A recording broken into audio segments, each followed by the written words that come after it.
La 24e édition de l'opération Grand Ménage a eu lieu hier dans la ville de San Pedro. Dans cette édition, nous irons en France où une ville fantôme permet d'expérimenter les innovations dans les transports. Bonsoir, bienvenue dans le 19h. La ville portuaire de San Pedro, au sud-ouest du pays, a accueilli hier la 24e édition de l'opération Grand Ménage. C'était en présence de 4 ministres du gouvernement. Le ministre de l'Assainissement et de la Salubrité, Anouloto, a annoncé qu'il reviendra au maire d'organiser les prochaines éditions de l'opération Grand Ménage. Sam Conan est notre correspondant à San Pedro. La ministre de l'Assainissement et de la Salubrité à San Pedro dans le cadre de l'opération Grand Ménage, qui est à sa 24e édition. Première étape, la voie qui part du rond-point de la cité au quartier Lac. Pelle en main, Anne Désiré Ouloto donne le top départ de l'opération. Dans un nuage de poussière, les autorités de la ville, avec à leur tête le premier magistrat, Félix Anoblé, lui emboîtent le pas. Les militaires sont même de la partie. Le bitume, les caniveaux, tout est nettoyé. Malheureusement, les riverains et autres occupants du trottoir ne se sentent pas interpellés. Ils sont plutôt des spectateurs, ce que les autorités ne trouvent pas normal. Place donc à la sensibilisation. Nous, on a fait l'opération aujourd'hui. Et je vous vois, vous êtes assise là-bas, vous nous regardez. Je pensais que vous auriez couru pour dire, Madame le ministre, laisse-moi balayer, c'est notre coin. Est-ce qu'on pourra faire la police après vous tous les jours? Si lundi matin, le maire ne vient pas vous dire, est-ce que vous allez balayer? Comment se fait-il que devant la pharmacie, on retrouve plein de saletés? Ça veut donc dire que vous ne faites pas votre travail. Vous allez dire que c'est la mairie, c'est ça. Mais si devant chez vous c'est sale, ça veut dire que chez vous aussi c'est sale, n'est-ce pas? Donc je pense qu'il faut vous organiser désormais. D'abord ça, ce n'est pas très bien de mettre du papier, enlevez ça. On ne peut pas mettre un carton comme ça devant une pharmacie. Voilà. Nous avons décidé de balayer chaque matin et après avoir fini de vendre. Le soir, nous devons balayer pour rendre la Côte d'Ivoire très très propre. Je voudrais effectivement soutenir l'initiative du maire qui depuis un moment effectivement sollicite tous les concitoyens à rendre cette ville propre et à leur inculquer effectivement une culture de propreté.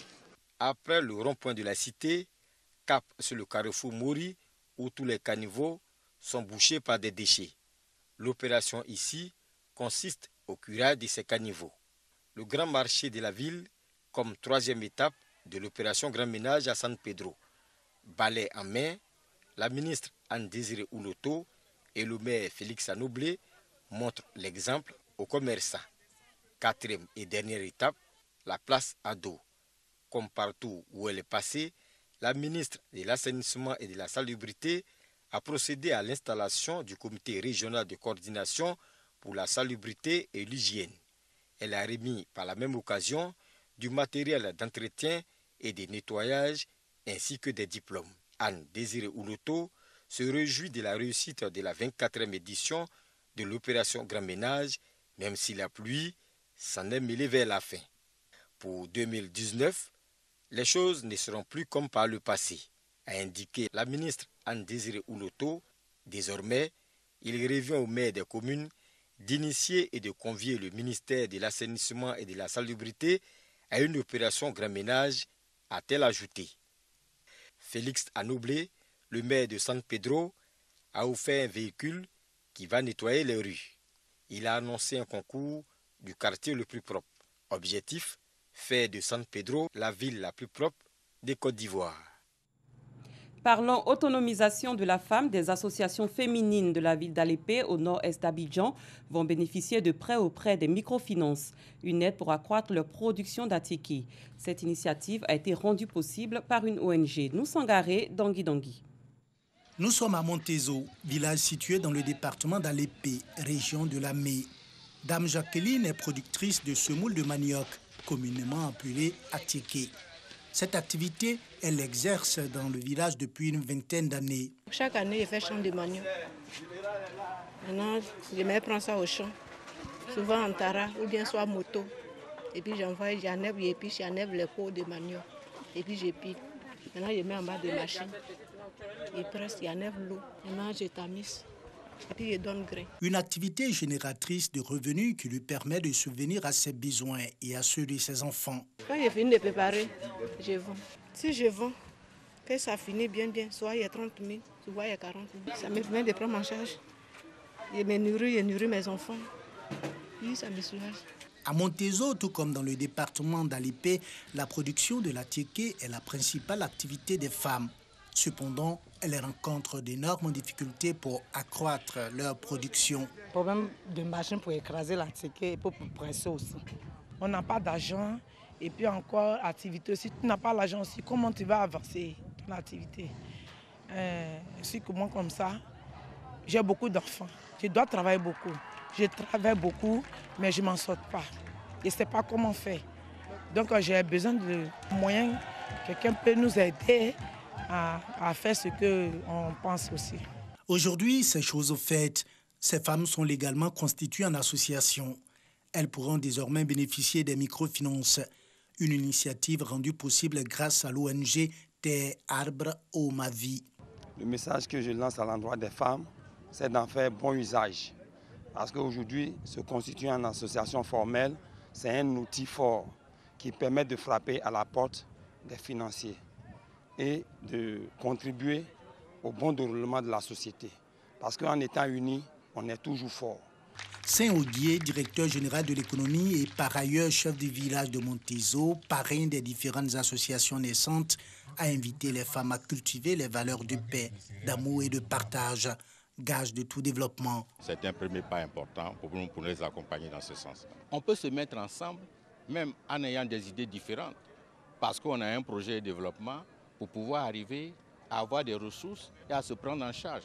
C'est ça qui est le plus important. Ce sont au total 13 associations reparties dans 7 villages du département d'Alipé qui ont été légalement constituées en association. Rendons-nous dans la commune de Trècheville pour y découvrir un espace dédié à l'apprentissage de la lecture. Le Romandrome plonge les enfants dans l'univers des livres. Mais ce lieu est dans un état de délabrement avancé, comme nous l'explique Clément Beaucoup.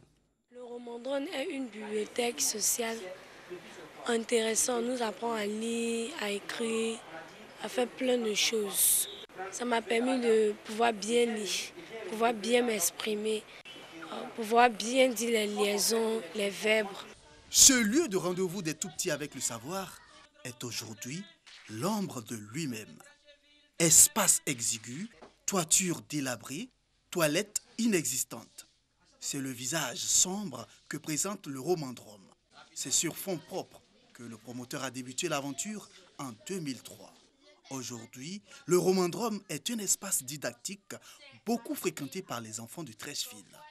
16 ans plus tard, les besoins de cette bibliothèque dépassent les modestes moyens de celui qui l'a créée. La bibliothèque actuellement traverse une période très compliquée parce qu'on a la toiture qui est percée, on a l'eau qui rentre, qui mouille les bouquins et on demande de l'aide aux personnes de bonne volonté qui aiment la lecture et les personnes qui regardent sur Internet ce que je fais pour la promotion de la lecture en Côte d'Ivoire. Heureux et fier du travail accompli par Sidney Karamsa, des riverains et certaines personnes de bonne volonté lui apportent une aide afin de l'accompagner et lui permettre de réussir sa mission. Je soutiens notre frère Sidney parce que ce qu'il fait est grand. Ce n'est pas donné à tout le monde, c'est bénévolat.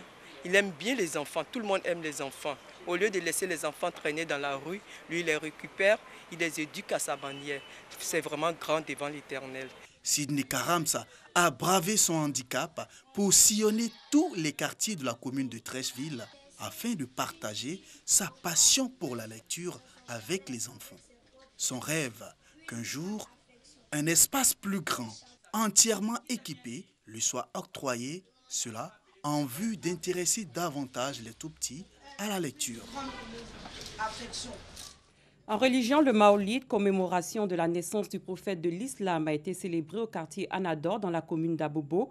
À cette occasion, les fidèles ont été invités à être en phase avec les autres communautés à travers leur comportement. Cette cérémonie religieuse était organisée par une association islamique. Pagasso Rokoni. La Zawiyatou Nouril Yakin a organisé sa 33e édition du Maolid. Et c'est le quartier sous des palmes d'Abobo qui a servi de cadre pour la célébration de cette fête qui commémore la naissance du prophète de l'islam, le prophète Mohammed, paix et salut de Dieu sur lui. À cette occasion, des conférences ont été développées par imams et guides religieux venus des différentes communes du district d'Abidjan et de l'intérieur du pays. Les droits de la femme en islam, la cohésion sociale et le respect des autres confessions religieuses, entre autres. Les conférenciers dont Cheikh Malik Konaté ont invité les fidèles à adopter un bon comportement en vue d'être en phase avec les autres communautés religieuses et les ont aussi exhortés à respecter tous les prophètes et messagers de Dieu. Tout le monde sache en Côte d'Ivoire que les musulmans et les chrétiens peuvent cohabiter sans qu'il y ait le diable qui s'installe en nous.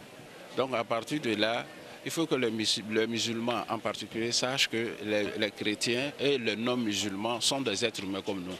La différence est que le musulman pratique sa religion et l'autre pratique aussi sa religion. Même s'il n'y a pas l'entente parfaite, il faudra qu'on mette la main dans la main pour que nous puissions aller de l'avant. Il s'agit là d'adorer Dieu. Si tu n'adores pas mon Dieu, je n'adore pas ton Dieu, mais comme le prophète le dit, alayhi salatu wa salam, tu as ta religion, j'ai ma religion. Mais seulement, il faut que nous parlons le même langage, qui est la paix, la solidarité, la cohésion sociale. Le message des guides religieux salué par fidèles et organisateurs. Cette cérémonie religieuse qui a bénéficié du soutien de l'ambassadeur du Mali en Côte d'Ivoire était placée sous le parrainage du maire de la commune d'Abobo, Ahmed Bakayoko, et sous l'égide du GRISE et du COFETSI. La journée aujourd'hui, c'est la paix, la réconciliation, la cohésion nationale. Je pense qu'on ne peut pas trouver meilleur thème aujourd'hui dans le contexte de nos pays, le contexte de la Côte d'Ivoire, le contexte du Mali, le contexte de tous les pays sahéliens de façon générale et du monde. Donc je pense que ce thème est beaucoup plus que d'actualité. La Côte d'Ivoire, notre pays, nous sommes, a besoin de la paix. Chants liturgiques, prières et bénédictions ont également marqué la célébration du Maoulid de la Zawiyatou Nourila Yakin d'Abobo. Sous d'autres cieux, plus les heures passent et plus ils sont nombreux à reconnaître Juan Guaidó comme étant le président légitime de la République du Venezuela. Depuis qu'il s'est autoproclamé président par intérim le 23 janvier, des diplomates vénézuéliens aux États-Unis, mais également des soldats l'ont reconnu dans des messages vidéo diffusés sur de très nombreux réseaux sociaux. Hier, ce sont deux personnalités du régime chaviste qui ont décidé de franchir le pas. Il s'agit du général de l'armée de l'air Francisco Esteban Yanes Rodriguez et de l'ambassadeur du Venezuela en Irak, Jonathan Velasco. Aujourd'hui, la France a réitéré par la voix de la ministre chargée des Affaires européennes, Nathalie Loiseau, sa demande adressée au président Nicolás Maduro d'annoncer dans la journée l'organisation d'une nouvelle élection présidentielle. Des milliers de gilets jaunes ont défilé hier à travers la France pour dénoncer les violences policières lors d'un acte 12 de nouveau marqué par des heurts, principalement à Paris et Bordeaux. Selon le ministère de l'Intérieur, 58 600 personnes ont défilé dans le pays, contre 69 000 la semaine dernière.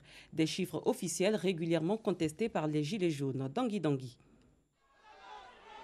À Paris, 13 800 gilets jaunes, selon le cabinet Occurrence. Un acte 12 axé sur le rejet des violences policières. On tire sur un peuple avec une arme de guerre. C'est ça la France d'aujourd'hui. C'est ça la France d'aujourd'hui. C'est ça ce pays de liberté. On veut juste remplir les frigos et on finit avec un œil en moins. Et c'est ça, il faut que le gouvernement il entende. C'est qu'à partir du moment où vous êtes contre ce gouvernement-là, vous êtes forcément raciste, homophobe, xénophobe. On n'est rien de tout ça. On est juste un peuple en fait qui voudrait vivre. Le Conseil d'État a décidé de maintenir l'usage des lanceurs de balles de défense. Nous avons demandé de la manière la plus simple et la plus ferme qu'on n'utilise plus de flashball ni de grenades.